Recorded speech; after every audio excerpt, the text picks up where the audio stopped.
This woman noticed something strange. After turning off the lights in the room, there was always a shadow standing there. But when she turned the lights back on, it disappeared. The woman tried this many times, wondering if she had seen it wrong. However, the next second,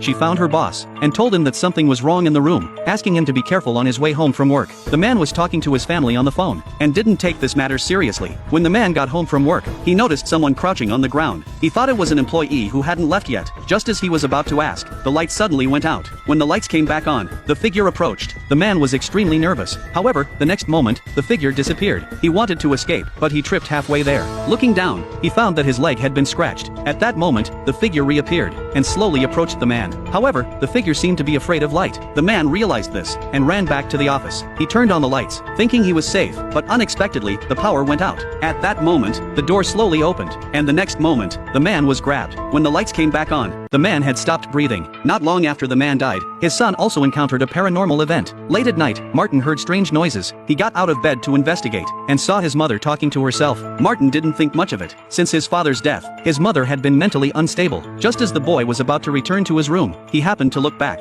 and saw a hand reaching out from the darkness. Martin's eyes widened in terror, and he ran back to his room and hid under the covers. The next day at school, Martin was listless, so the teacher tried to contact his mother, but the phone didn't connect. So she called Martin's sister to ask if he was sleeping well at home. But Rebecca didn't know the details. They had the same mother but different fathers, and didn't live together. After a brief conversation, Rebecca took her brother home, but Martin said he wanted to stay at his sister's house for a few days because he hadn't been sleeping well lately. Just as Martin had packed his bags, the ghostly figure suddenly appeared behind the door. Terrified, Martin grabbed his sister and tried to leave. No matter how much his mother pleaded, it was no use.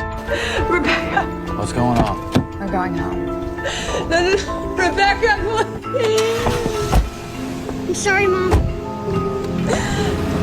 Martin thought changing locations would solve the problem, but to his surprise, the ghostly figure followed them to Rebecca's home.